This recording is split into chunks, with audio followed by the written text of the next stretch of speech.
Olá. Agora nós vamos iniciar a segunda parte da quarta aula sobre dados da biodiversidade marinha. Nessa segunda parte, a gente vai conversar sobre vocabulários e padrões dentro do OBS, usando o OBS como referência para a organização de dados da biodiversidade marinha, as etapas simplificadas de curadoria, os processos internos ou que devem ser feitos por provedores de dados, por pessoas que vão suplementar ou vão fornecer dados para entrarem nesses repositórios digitais, e qual é o fluxo de dados, né? Então, principalmente, como a gente faz a entrada de dados no sistema e ele vai parar no repositório, então vai estar disponível para visualização e uso das ferramentas de visualização digital da página da internet. Então, vamos lá. Aqui eu elenquei algumas fases. A primeira é de aquisição, ou seja, a coleta de dados por pessoas ou instrumentos. Então, o OBS, ele não faz aquisição de dados, né? Isso é feito por pessoas, instituições, programas, projetos que vão se tornar provedores de dados para o OBS, né? Vão ser quem vai fornecer. O OBS não faz inicialmente a geração desses dados. Claro que muitos não, mas alguns, né? Vamos dizer, acredito que metade dos gerentes de dados, muitos deles participam ainda de projetos científicos, então não tem só essa função de gestão de dados. Então, de forma separada, nós também podemos ser provedores de caso. Esse é o caso nosso aqui do PELD, né? Além dessa função de gestão, a gente também tem alguns projetos, tem programas científicos ligados ao grupo de pesquisa, então a gente também é provedor de dados. Mas, isso são questões separadas, tá? Então, a coleta de dados, ela é feita por ou pessoas dos instrumentos, mas, de forma geral, feita sempre externa, por outros provedores. A organização, qual é a mensagem básica de como a gente organiza esses dados? A gente faz a tabulação, a gente vai usar planilhas simplificadas, das mesmas que a gente usa, por exemplo, no Excel, ou a gente pode usar ferramentas mais automatizadas de bancos de dados. Então, para quem tem um expertise ou tem capacitação em utilização de bancos de dados de SQL, né, essa organização de bancos de dados digitais da ciência de dados, geralmente a pessoa usa ferramentas mais complexas de automatização, ou pode usar ambiente R para organizar esses dados, mas uma pessoa que não tem essa capacitação, mas sabe mexer no Excel, também pode fazer essa organização, tá? Então, a gente tenta realmente fazer uma simplificação dos tipos de arquivo, porque os arquivos são aqueles que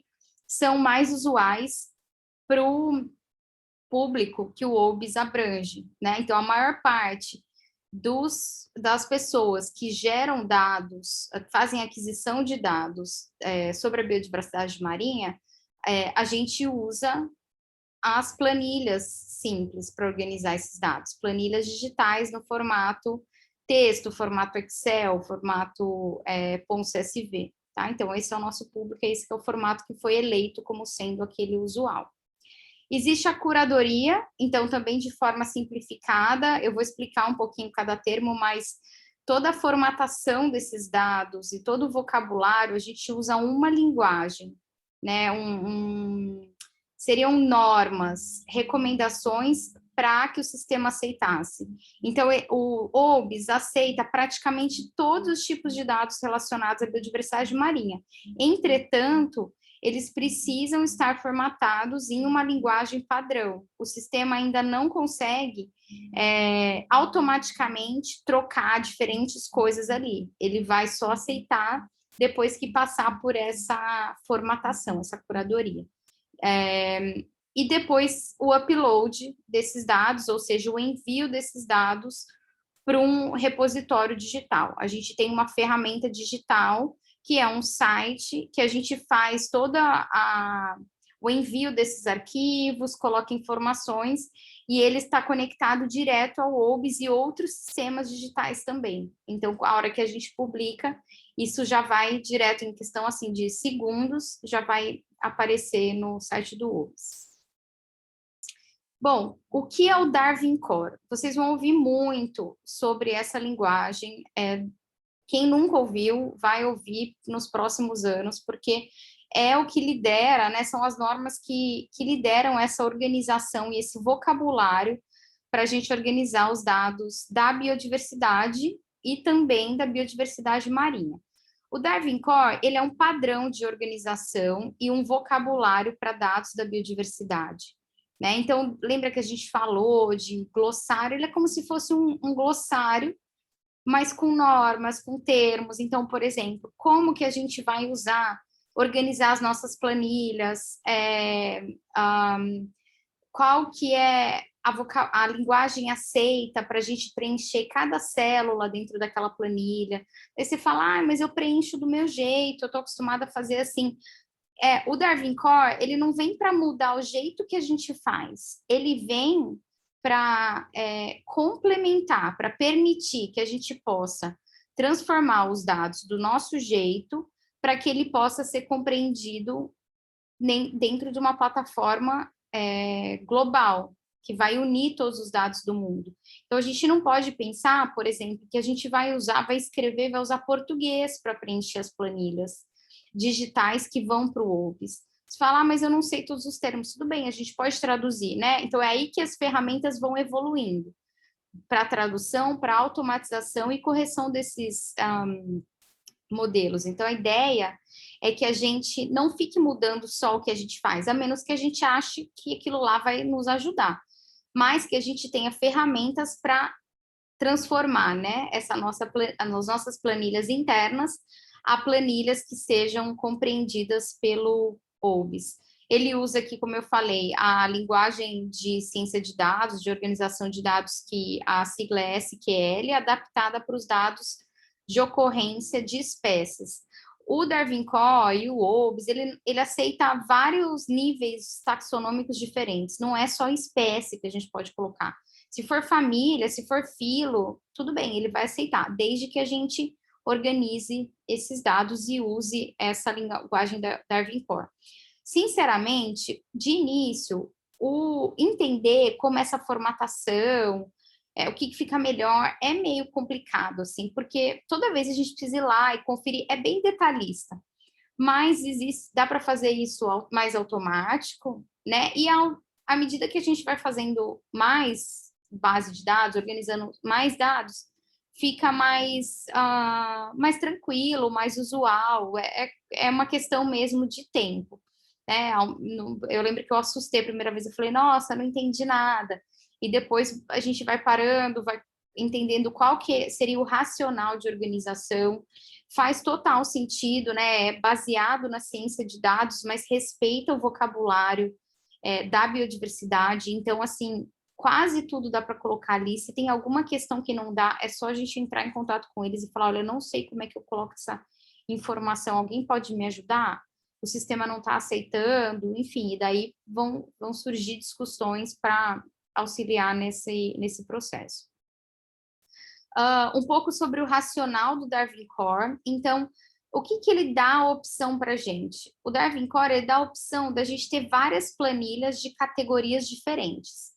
Então, aqui, está vendo que a gente tem 4 colunas, seriam 4 conjuntos de planilhas, né? 4 planilhas-chave. E a gente pode aumentar o número de planilhas. Algumas dessas planilhas a gente pode aumentar. O que a gente tem uma categoria que é evento, que no caso do OBS é considerado o core, que a gente fala, né? O central, a gente prefere organizar os nossos dados usando sempre baseado em eventos, né? O que são eventos? São eventos de coleta, eventos de medição. Eles têm tempo e eles têm espaço categorizado, latitude, longitude e data. tá? Então, mesmo que seja uma data geral, mas ele tem um ano que aconteceu, mas a gente tem o evento como sendo norteador. Em segundo lugar, o que é importante? O que a gente está colocando ali no sistema? É a ocorrência de espécies ao longo das diversas regiões do oceano. A ocorrência, ela vem como uma extensão de evento, essas planilhas são ligadas, existe uma coluna ali que vai ser a mesma nas duas planilhas, para elas poderem se entender. Alguns sistemas só usam a ocorrência, usam a ocorrência como core. Então, as informações do evento, a gente coloca lá no meio, como se a gente misturasse, tá? Mas também é possível, mas a gente recomenda que use o evento. Quando a pessoa não quer, ou está muito complicado, já está organizado, né? Vai depender muito da velocidade que você precisa que esses dados estejam ali disponíveis. E, às vezes, os projetos precisam que isso seja feito rápido, então existe essa discussão de opção, né? A gente vai separar, não vai. E daí a gente tem inúmeros tipos de dados ligados à ocorrência. Então, quando a gente vê uma espécie ali, geralmente o que a gente faz depois, né? O pessoal que trabalha com biologia marinha. Você mede a quantidade de organismo, abundância, densidade, biomassa, tamanho, estado, como é que fala? Fase de desenvolvimento, tem um monte de informação sobre o organismo ou sobre a amostra que a gente pode ter. E a gente chama essas informações de fatores ou medidas estendidas, né? Elas são como se fossem acessórias àquele dado de ocorrência.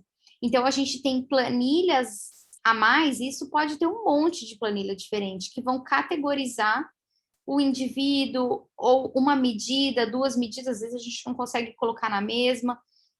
Se são informações do ambiente, por exemplo, uma amostra de sedimento de fundo, né, de fundo do oceano. Às vezes o pessoal, além de contar os organismos, faz granulometria, faz medidas bioquímicas, tem medidas físicas da coluna d'água. Quantas são as variáveis essenciais do oceano que a gente mede?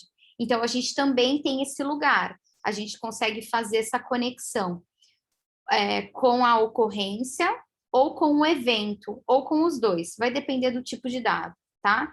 Então, olha, aqui, só para explicar de uma forma mais categorizada, né? A planilha 1 é a planilha central, onde a gente coloca todas as informações do evento de coleta. O que é fundamental é que a gente tenha latitude e longitude, cidade, país, local, né? Se a gente tem o local, a gente consegue tirar as outras informações. E uma coisa que é interessante também colocar, quando possível, é o habitat. E dentro das categorias de habitat marinho, é um recife de coral, é um banco de macroalgas, são planícies costeiras, enfim, fundos lamosos, a gente pode colocar esses diferentes habitats, lembrando que a linguagem, então a língua é em inglês, então os termos precisam vir em inglês. O que mais que eu ia falar sobre isso? Por exemplo, a gente tem saídas, estratégias quando não se tem uma informação tão exata. Vamos dizer que eu não tenho a latitude e longitude. Eu só tenho o local onde foi coletado. O que a gente faz? Se toda vez que a gente modifica um dado dentro da planilha, que não tem, ou a gente preenche, né, ou modifica, ou a gente preenche, a gente vai fazendo um documento, um relatório. Então, o que a gente pode fazer? Se a gente não tem a coordenada exata do ponto, a gente pode tirar uma coordenada, né, pelo Google Maps, ou Google Earth, ou uma outra ferramenta de geoespaciamento, e daí, só que a gente sempre coloca esse dado de latitude e longitude, ou para todo esse conjunto de dados foi retirado, né, não é o ponto exato medido pelo GPS, isso foi retirado de um outro instrumento, tá? Então, essas modificações, a gente geralmente tem um documento acessório que a gente coloca, vai relatando essas revisões que a gente vai fazendo. Isso também é curadoria. Então, quando a gente vai preparando os dados, a gente já é um processo de curadoria, tá? Que é só o racional da organização de planilhas. E daí a gente tem a planilha 2, que é um requisito também do OBS, a gente não pode colocar só evento, a gente tem que colocar o nome das espécies, dos taxa, os que a gente viu ali. Então, podem ser observações humanas, pode ser material coletado, tem vários tipos aqui que entram na planilha 2, a planilha de ocorrência. E daí a gente vai ter das duas categorias de medidas estendidas, os descritores qualitativos e quantitativos do organismo, ou da espécie, ou da amostra, mas que tenham uma relação ecológica, biológica, e a gente depois vai ter as planilhas, né, o conjunto de planilhas sobre medidas do ambiente, ou da amostra. Nesse caso, elas não são pré-requisitos. Então, se eu não tiver essas informações, não tem problema. Se eu não quiser colocar, por exemplo, vamos dizer que eu ainda não publiquei o relatório, não publiquei o artigo, então eu só vou colocar a lista de ocorrências. Eu não quero colocar abundância, porque isso eu vou usar numa tese de doutorado, enfim. Então, a gente também, né, ou às vezes realmente não tem essa informação, tá bom? E eu ia falar mais alguma coisa sobre essas medidas acessórias. E assim, parece super simplificado, mas existem outras categorias que a gente não colocou aqui, que quando a gente olha a linguagem, então eles têm um glossário de termos que podem ser colocados, então tem inúmeras coisas que podem ser colocadas ali. Por exemplo, profundidade. Não é só profundidade central, pode ser profundidade mínima, máxima, média, que tem várias opções ali, várias formas da gente preencher as células. Então, no final, o que a gente tem? Um conjunto de planilhas, sendo que duas planilhas são as centrais, ocorrência e evento. Ou uma vai ser a central ou a outra, mas as duas, sempre o ID de ocorrência a gente vai ter que ter no sistema, porque é isso que é o foco do OBS, ocorrência das espécies. Daí vocês falam, mas a gente não poderia preencher isso num formulário online e tal. Você imagina que numa base de dados que tem 1000 ocorrências, uma série temporal, é impossível a gente ficar digitando um, por exemplo, num formulário de Access, né, de banco de dados, igual era antigamente. Isso não se usa mais. Essas planilhas em caracteres é muito mais simples para a gente transformar, fazer revisão, tá? Então, no final, a gente tem algumas planilhas que o sistema vai aceitar. O formato das planilhas é .csv, em geral, que a gente usa. Eu acho que .txt também aceita, eu não lembro, agora eu fiquei na dúvida. Mas a gente usa sempre caractere de texto. O arquivo do Excel a gente precisa transformar, mas o próprio Excel transforma, tá? Não é algo que assim precisa, né? A gente abre e depois coloca lá. E qual é esse formato de organização? Então, a proposta é que a gente tenha menos colunas e mais linhas, ou seja, que a gente consiga fazer realmente uma lista de informações, porque daí no final a gente pode ir adicionando, e não a gente ficar adicionando colunas, tá? A gente pode também, mas a ideia é ter planilhas mais longas e menos largas em relação ao número de colunas. Então, vamos lá falar. Eu coloquei aqui alguns, como se fossem modelos ou templates, para a gente poder exemplificar como é que é colocado essa informação.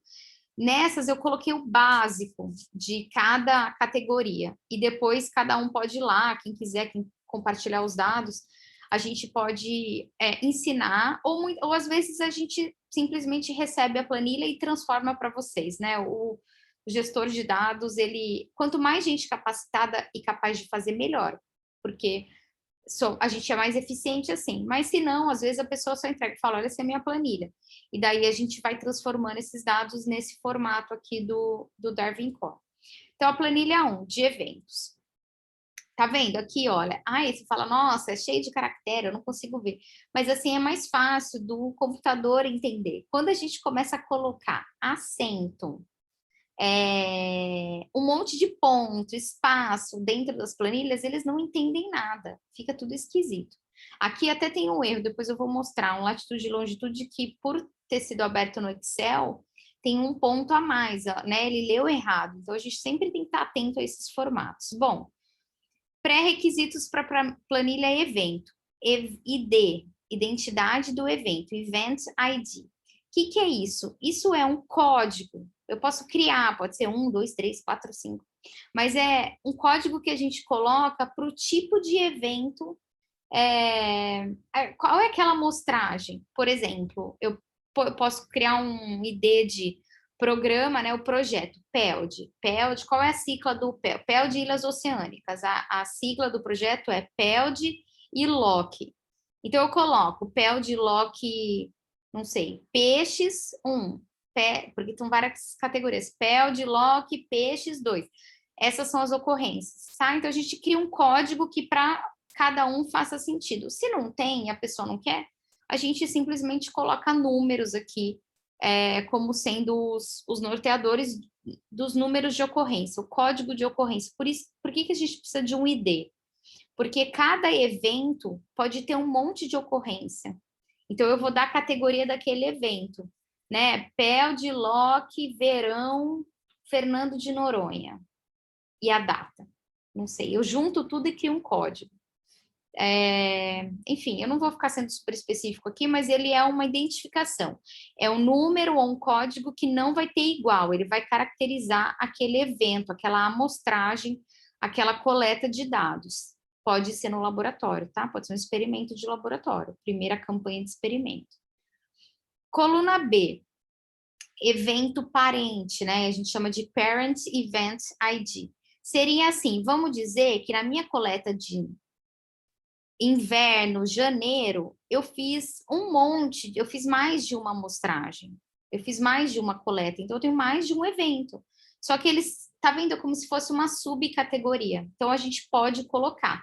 Não é um pré-requisito, mas é possível a gente colocar, fica mais bem organizado. No final, isso acaba assim, reduzindo o número de ocorrências. Quando a gente coloca eventos pareados, depois a gente vai entender como menos ocorrências, porque foram menos eventos. Mas tudo bem, né? Que a gente não está querendo ter a noção de número mais. O importante é a gente organizar no racional científico, né? Existe isso.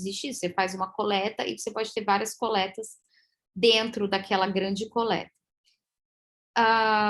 No caso da data, a data também é um pré-requisito.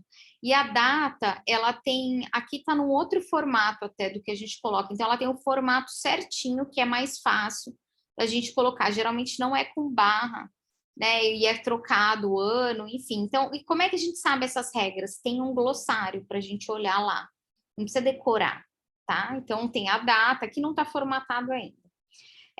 A gente tem habitat, a coluna de habitat, que não é um pré-requisito, mas é legal colocar. Agora, a gente tem país, localidade, sítio, que são pré-requisitos. Extrato, a coluna que a gente adicionou, por exemplo, né? Quem trabalha no Entre Marés, a gente pode, se não tem lá, a gente pode, algumas colunas é possível adicionar. O que vai acontecer é que essa categoria não vai ser entendida pelo OBS, mas o OBS não vai excluir, vai estar lá nos seus dados. Isso também é possível, né? Ele não vai excluir nada, só que então a pessoa que baixar a sua planilha original, ela vai conseguir ter acesso. Agora, se ela só baixar os dados direto do OBS, essa informação não vem, porque ela não está no Darwin Core. Latitude e longitude, incerteza dessa medida e o tipo de categorização, o datum, né, geográfico, geodésico. A gente também coloca essa referência para poder saber de onde que veio aquele latitude e longitude. Aqui tá errado, tá, gente? Tem um ponto a mais ali. E é sempre decimal, então a gente usa ponto. Tá vendo que quase não tem vírgula no meio? Por quê? Porque se a gente começa a colocar um monte de coisa ali, ele vai separar as colunas e linhas e na hora de formatar não dá. Então a gente tem um padrão que pode ser inserido dentro de cada célula e a gente precisa respeitar isso, porque senão o sistema não entende.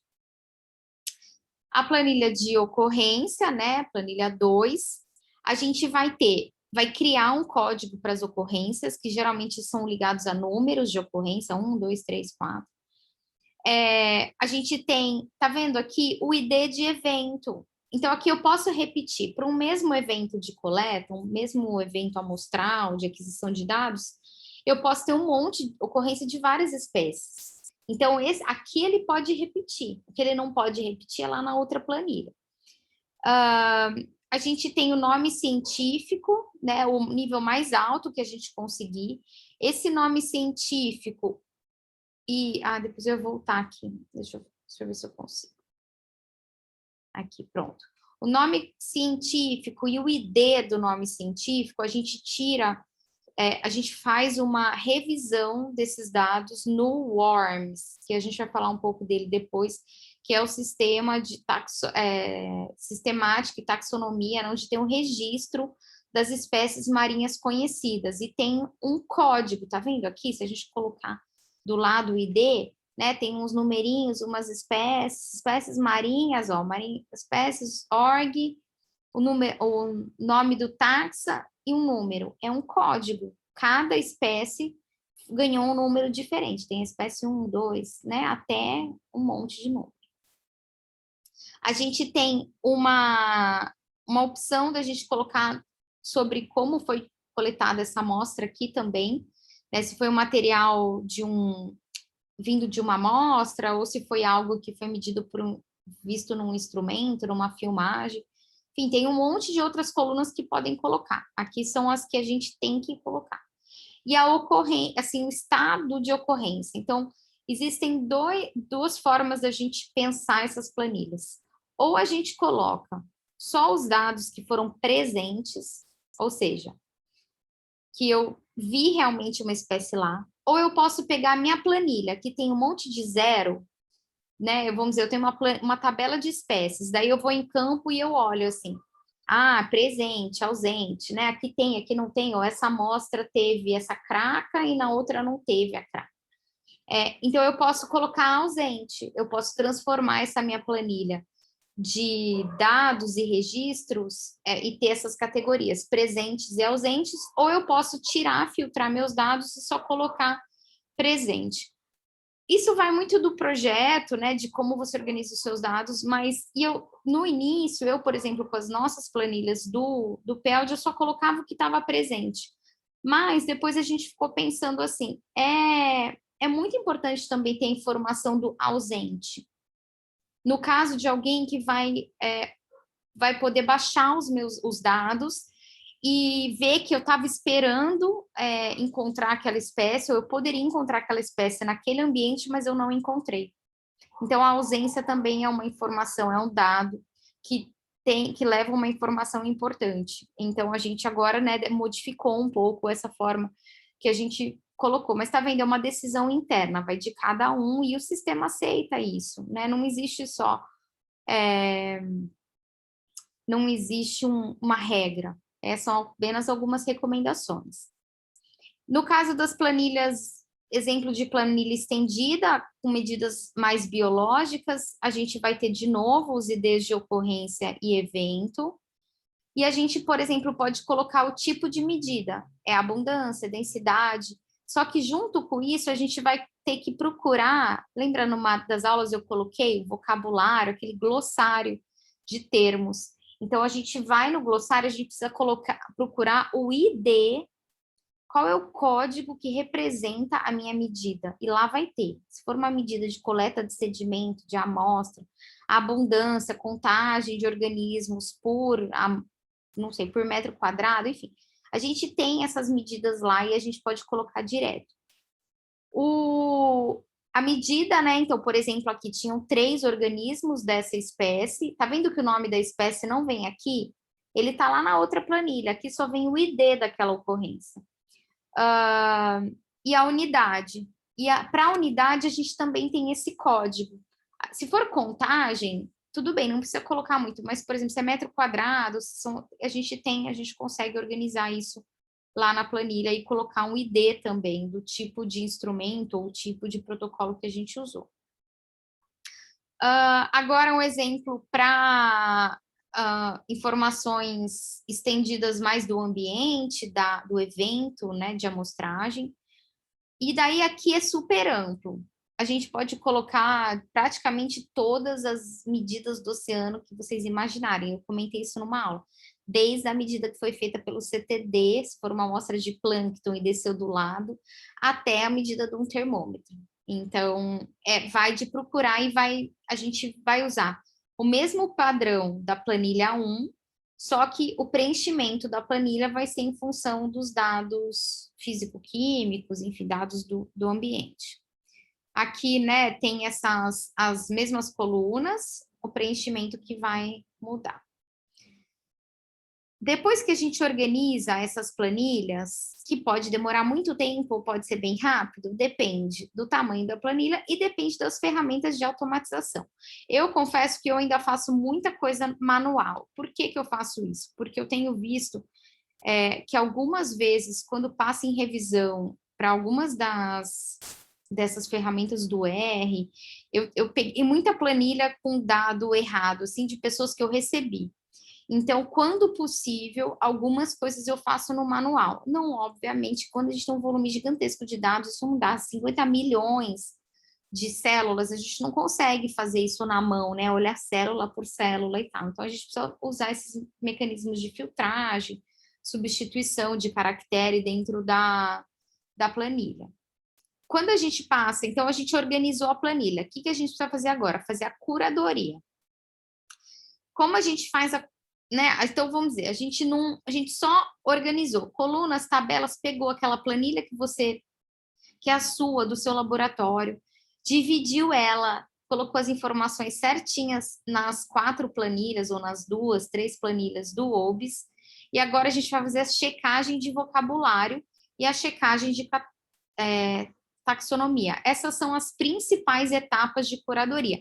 Tem outros controles de qualidade, mas a gente vai focar aqui nessa, que não dá tempo de fazer tudo. Então, como eu disse, a gente vai usar o Darwin Core como é a nossa linguagem que o OBS entende, que os outros sistemas, a maioria também da biodiversidade entende. Tem alguns repositórios que são abertos, você pode colocar qualquer coisa. Mas no caso desses, que dá uma confiança grande, né, os dados têm uma alta qualidade, eles seguem esse framework. E aqui está a página que eu uso, que a maioria das pessoas usa, para poder consultar como é que a gente tem que preencher cada tabela, e se a formatação daquele preenchimento está correto. Então, a gente clica aqui, faz uma busca, ele aparece profundidade. Será que eu posso usar vírgula ou ponto para decimal, por exemplo? Ele vai ter aqui. E a taxonomia a gente confere no WORMS, que é o Sistema Mundial de Registro das Espécies Marinhas. O WORMS tem uma ferramenta automática, que, se eu não me engano, ele consegue aceitar até 1.500 ocorrências. Depois, então, às vezes a gente tem que, para fazer essa revisão, criar ou dividir nossa tabela em alguns arquivos. Mas aqui a gente vai tirar toda a informação taxonômica que está catalogada. E uma das coisas mais importantes vai conferir o nome científico, ele consegue fazer o match para ver se é certo ou se não é, quais são as opções que tem, e ele vai dar o ID. Então, ele dá qual era o nome aceito, qual é o nome aceito, qual é o nome parente. A gente não coloca tudo isso no OBS, por quê? Porque eles são sistemas ligados, então a gente só pega as 2 colunas que são que elas são centrais e que você consegue puxar, mas você também dá para colocar essas colunas que vêm do arquivo do WORMS lá, referência, quem fez as categorias.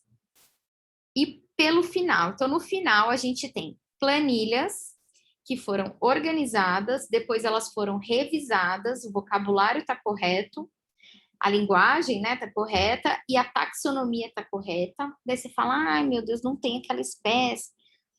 Tá bom, não tem. Ou você remove a ocorrência, ou você coloca uma categoria acima. Então, a gente tem essas estratégias, tem recomendações de boas práticas, manuais que a gente pode consultar. Se a gente não sabe, a gente pergunta para outros especialistas que têm mais experiência, estão trabalhando ali, com certeza alguém vai vir com uma solução. Ou, se não tem, vai pensar numa solução de forma conjunta e vai incorporar aquilo como sendo assim, bom, a recomendação vai ser essa, até que venha uma solução melhor. O upload dos dados, ele é feito todo via internet. Então, a gente precisa ter acesso à internet. Não é nada muito pesado.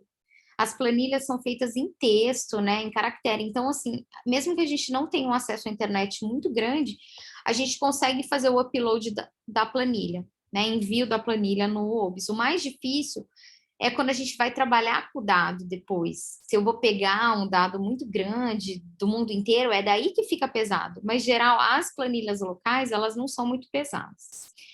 E daí, no envio dos dados, a gente tem essas etapas, né? Essas categorias. Validação, inclusão dos metadados, ou seja, informações gerais sobre esse conjunto de dados, essas planilhas que a gente vai enviar. A gente vai ter o envio dentro do repositório, a gente vai daí colocar aquele dado eletrônico, que vai ficar guardado ali. Eu posso fazer atualização, né? Eu vou explicar um pouquinho de cada isso, e depois publicação. Então, à medida que eu tiver autorização para deixar esses dados públicos, eu só aperto um botão lá e ele vai direto para o OBS, aparece. Fica no nosso repositório, na lista de repositório, mas também aparece lá no sistema com todos os outros dados do mundo. Validação. Existem, né, algumas ferramentas eletrônicas, alguns sites que a gente consegue colocar a planilha lá e apertar um botão, ele vai falar para a gente, nossa, isso aqui está errado, olha, essa planilha está meio esquisita. Ele dá alguns avisos. Ai, gente, desculpa. Precisando do café. Que vão ajudar a gente a fazer essa revisão. Os metadados são as informações que vão ficar lá na nossa bendita página. Então, quanto melhor a gente descrever, mais bonito vai ficar e as pessoas vão entender. E ali a gente pode colocar um monte de informação, né? É um texto que a gente prepara para colocar ali, tem os contatos das pessoas que participaram, quem é o criador, quem são os colaboradores, quem faz a gestão desse dado, quem fez a coleta, enfim, pessoas dá para colocar em tudo quanto é lugar. Informações sobre a região assim, existe muitos campos que podem ser preenchidos, mas eu confesso que geralmente a gente faz o mínimo possível, né? A gente tem alguns padrões assim, porque o pessoal, isso já está, a maioria dos dados está publicado em artigo, né? Então, mas vamos pensar que a pessoa que vai ler ali pode não ser um cientista. E a gente tende a colocar essas informações em inglês, porque o site todo, o sistema todo está em inglês, né? Então, alguns exemplos de informações que podem ser colocados nesses metadados e são preenchidas em texto, digitado lá, tipo um formulário, nome do projeto, o tipo de dado, quais são os contatos, ou seja, se eu tiver alguma dúvida, quem que eu vou procurar. Descrição, né, um pouquinho sobre a área de estudos, métodos de coleta, curadoria, enfim, controle de qualidade, as citações, os artigos, os relatórios, onde apareceu esse, né, para que isso foi usado, esses dados foram usados. E daí, depois que está lá, isso a gente já está usando o site do OBS, a gente já está no sistema colocando, né? Mas a gente prepara antes, a gente valida, a gente prepara esse texto, esse arquivo de texto, e daí a gente vai para o site. E daí não é exatamente esse site aqui que a gente usa, é um outro. Mas eu coloquei aqui porque quem criou, ou seja, o OBS, ele é como se fosse um sistema em cima de outro. Então, ele usa o sistema, o repositório digital do OBS, é o mesmo repositório criado pelo Escritório de Informações Globais da Biodiversidade, né, que é o Global Biodiversity Information Facility, o GBIF. Tem essa sigla do GBIF, vocês vão falar, GBIF, o GBIF é um escritório, uma grande organização de várias pessoas, mas ele tem um sistema digital criado em cima do Darwin Core que é muito eficiente. E ele tem, então, esse sistema foi incorporado pelo OBS, e o OBS tem uma parceria com o GBIF e usa. Tudo aparece no OBS, são sites separados, mas o sistema por baixo é o mesmo. Lembra que a gente conversou sobre os sistemas conversarem? Então, a ideia é que a maioria adote o GBIF ou essas linguagens para que eles possam conversar. Claro que o GBIF tem as suas políticas, né, suas regulamentações, boas práticas, formas de gestão. Então, cada sistema tem a sua autonomia, mas a gente usa essa ferramenta do GBIF é como se fosse um em cima do outro. Então, essa é a cara do site do GBIF que a gente usa. Se vocês virem aqui no cantinho, tá até assim, ó, IPT, IOBS, né, IOBS.org, e daí tem essa sigla, WSA-OBS, que é a sigla para o repositório do Brasil, que antes era chamado de Western South Atlantic, OBS. E depois que foi dividindo, né, os países e tal, mas a gente continua com o repositório original. Aqui a gente tem um acesso ao sistema, então você consegue visualizar a página, mas você não consegue mudar, administrar, entrar sem a senha. A gente administra, tem alguns administradores, e a gente cria senhas de usuários para quem tem a capacidade, vai enviar vários tipos de dados. Então, quem quer, quem gostaria, e a gente sabe que vai vamos dizer, vai ter o cuidado dentro do sistema, né? Tem essa capacitação e respeita as normas, ela vai poder ter o acesso e fazer automático. Quando a gente dá essa senha, você só pode mexer nos seus conjuntos de dados, você não pode mexer nos outros conjuntos de dados, né? Isso dá uma segurança também para os outros. E aqui vai ter uma lista de diferentes conjuntos de dados, né, várias planilhas que foram colocadas ali. Não existe um padrão ainda para o nosso OBS, porque foram feitos vários diferentes, né, ao longo da criação do OBS, e agora que a gente reativou e está tentando fazer um padrão básico, mas sem tirar a autonomia dos provedores de dados. Então, se o programa tem um provedor de dados, tem uma norma, uma quantidade de informação específica para vir, um título, padrão, a gente não vai mudar, né? Desde que faça um sentido, tem um mínimo de informação ali. Então, é esse site que a gente usa, a gente entra, acessa o sistema. E daí ali a gente tem um campinho que fala Manage Resources, ou seja, administre as suas fontes de dados. E é ali que vai abrir uma página mais ou menos assim.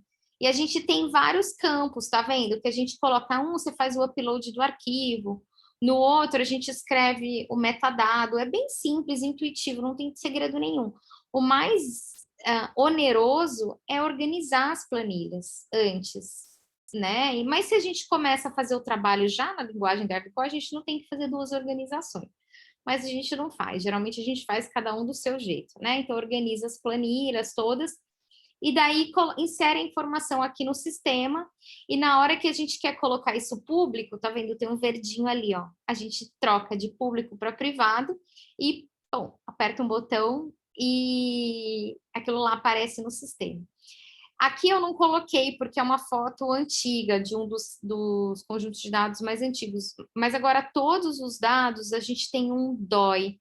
Então, a gente consegue assinalar, né, dar esse número eletrônico de registro para os diferentes conjuntos de dados, que é algo super importante para as publicações, e também para a gente poder conseguir seguir esses dados, para onde eles vão, para onde eles estão usados, né, as citações. Então, a gente coloca aqui direto. E se depois eu tive um erro, esqueci, não era, não podia, o que você faz? A gente pode tirar. Então, existe a opção de tornar privado, né? Na verdade, é como se a gente deletasse o arquivo dali, mas e daí você pode até baixar a página, que ela não apareça mais. Ou a gente só deixa isso privado e pode tornar público novamente. Então, a gente tem essas diferentes formas de corrigir. A gente pode atualizar as planilhas, então não é algo estático, se é alguma coisa que teve no tempo, ou teve um erro, enfim, alguma coisa que você quer mudar ali, complementar, a gente pode substituir essas planilhas. Se forem grandes substituições, a gente muda o DOI, mas em geral são coisas pequenas, então a gente só faz anotações. E daí tem isso mapeado, versão 1, 2, 3, aquele seu dado, você consegue acompanhar o conjunto de dados ao longo do tempo, mas no OBS só vai sempre estar o seu dado mais atualizado, o último que a gente publicou. Falando, acho que eu não falei, deixa eu voltar. Não, só é isso mesmo, publicação. Talvez a gente possa conversar um pouco no encontro pessoalmente sobre essas diferentes As perguntas que a gente precisa se fazer quando a gente vai publicar os dados, se a gente quer. Né? Eu tenho autorização, eu quero, eu consigo publicar, ou seja, eu tenho expertise, eu sei fazer, eu tenho autorização para entrar no sistema, ou eu já conversei com a pessoa, né? Vamos pensar, tudo bem, que a gente está falando do OBS, mas poderia ser qualquer um outro. Eu tenho as informações acessórias, né? São coisas que a gente se pergunta, eu já posso, esse meu dado é um dado sensível, ele não deveria estar público, ou preciso modificar alguma coisa, então existe sempre uma categoria de conversa. Aqui a gente também pode colocar, existe um campo que a gente coloca qual é o tipo de uso que a pessoa pode fazer do dado, né? Existem as licenças de uso de dado, que são licenças internacionais, e se alguém violar essa licença, elas podem ser processadas. Então, são sempre acordos, né? E para grandes projetos ou programas, é importante que isso esteja assinado. Existe uma carta de acordo, porque as pessoas podem do nada mudar de ideia e daí dá problema, né? Já publicou lá, enfim, tem que tentar resolver os conflitos antes deles acontecerem. Aqui um pouquinho a cara, então, né, se vocês entrarem no repositório do OBS Brasil, vocês vão ver que foi reativado há pouco tempo, então foi dezembro de 2019 que a gente recebeu a autorização, né? A gente foi convidado naquele ano, enviou a papelada e recebeu. Lembrando que é algo que é de todos, né? Não é do PELD, é só gerenciado por nós. E a gente gostaria que mais pessoas, a gente pudesse criar mais acessos, né? Atualmente eu tenho poucos gestores de dados de projetos que têm o real acesso ao sistema, que têm autonomia para fazer. Tem vários programas que já enviaram dados e colaboram, mas seria muito legal que a gente pudesse ter outras pessoas fazendo o upload de dados também, capacitadas a fazer. A gente ia conseguir abranger mais áreas do Brasil. E eu estou falando do Brasil, mas isso também tem para os outros países e para as outras regiões, tá? Então, no caso dos países da África, que falam língua portuguesa, que alguns estão aqui representados, a gente também tem isso. E o sistema é o mesmo, não muda de país para país. Alguns só têm algumas regras diferentes, mas não dentro do OBS, são regras internas do lugar. E daí tem alguns mapas de visualização. Não é nada muito lindo, maravilhoso, mas assim, já dá para a gente ter uma noção de espécie, aonde estão, quais são os registros, tá vendo? A gente tem coletas que são bancos de dados do Brasil, mas que também tem dados de outros lugares, porque foram coletados por projetos brasileiros e na época não foram divididos. Enfim, a gente tem aqui mais dados recentes, né? Tem grandes conjuntos de dados antigos, mas o maior esforço foi mais recente da inserção desses dados. A gente tem vários, a gente tem conjuntos de dados de algumas espécies que têm mais ocorrência, então a gente consegue ver aqui, né, quais são os top datasets. Aqui é um do PEL de Ilhas Oceânicas, que foi colocado há pouco tempo, e daí bateu, né, trend top, lá 58 mil ocorrências, porque também não tem o parent event, então cada evento vai entrando, mas assim, nossa, essas contribuições é aquilo, uma contribuição e 58 mil, as pessoas fazem uma festa, né, o OB Central, eles, assim, é porque a gente sabe a dureza que é coletar esses dados, a dureza que é o esforço que as pessoas fazem depois para organizar e tá ali, né, disponível para uso. Por exemplo, uma outra pessoa pode consultar do outro lado do mundo, fazer um estudo diferente do que você fez.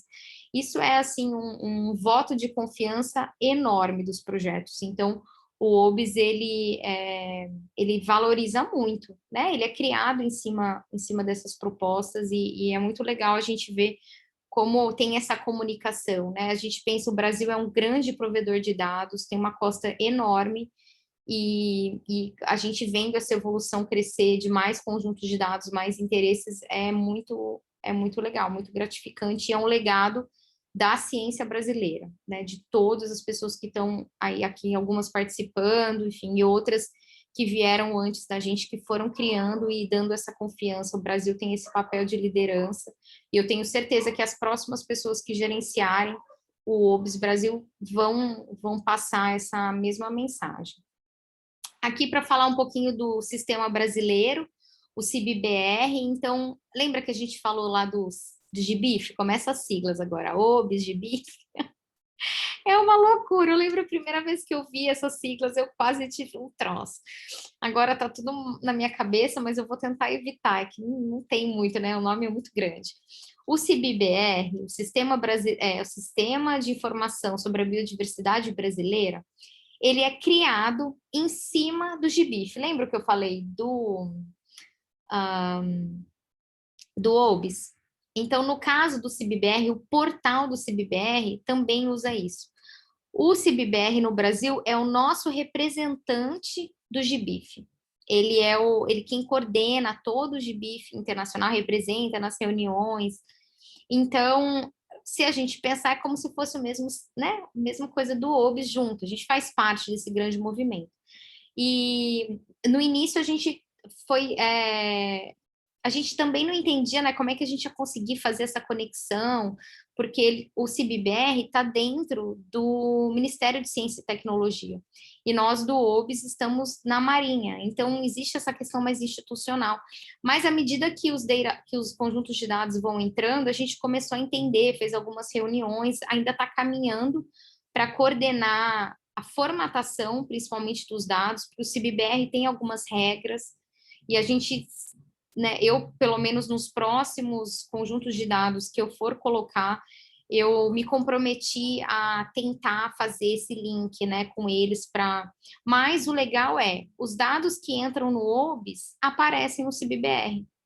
Então, não importa, não, fala assim, e se eu mandar para o CIBBR? Tá bom, a gente tem como conectar no OBS, mas é mais fácil a gente fazer o caminho inverso. E não é porque, então vai para o OBS, não, é porque o CIBBR recebe uma quantidade gigantesca de dados, e os dados deles vêm com uma planilha a menos, eles não usam o Event Core tanto. Eles podem aceitar, mas isso não entra lá, né? Existe uma organização diferente. Então, fica para os dados marinhos, fica mais fácil se a gente publica no OBS, e eles estavam criando uma ferramenta automática. Então, se a gente colocasse lá uma vez por mês, por exemplo, fazia uma automatização, né, uma atualização no CIBBR e entra direto lá. Ou o que eu faço, eu envio um e-mail para o CIBBR com a lista desses conjuntos de dados novos todo mês, ou toda vez que a gente tem, né, não é todo mês que a gente coloca dados lá, são bem pontuais, assim, e a gente faz essa comunicação com eles para que os dados possam aparecer no nosso sistema brasileiro. Além de ser uma lei, é importante, né? Por quê? Porque o CIBBR, ele tem uma linguagem que é mais acessível. Primeiro, ele é em português. Então, isso já amplia a quantidade de pessoas que poderão acessar e entender o sistema. Aqui algumas fotinhos, né? Eu coloquei o link lá no Slack para vocês acessarem. O CIBBR também tem muitos conjuntos de dados, maioria do terrestre, vários conjuntos de museu. Então, teve as coleções de museus, teve um movimento antes, né, de um programa grande também desses catálogos e organização, e isso fez parte, está lá no GBIF, então não foi um esforço em vão, porque essas linguagens têm incorporado esses movimentos anteriores de organização e reunião de dados da biodiversidade. Bom, acho que é só essa parte aqui, eu coloquei 2 fotos só para falar aqui, então, a gente, né, o PELD, o OBS está sendo gerenciado pelo PELD Habitats Costeiros do Espírito Santo, que é um grupo multidisciplinar, tem várias pessoas envolvidas, acaba que a centralização da gestão de dados sou eu que faço, mas a gente tende a receber outros grupos, trazer essa conversa dos dados também para abranger outras comunidades, não só o OBS. Vocês têm meu e-mail, meu contato, enfim, né? Mas caso vocês forem passar essa palestra essa aula para outra pessoa, é legal ter aqui, né, essa informação para quem quiser contactar a gente e pedir ajuda para disponibilizar ou dúvida, enfim, resolver qualquer questão. É isso. Obrigada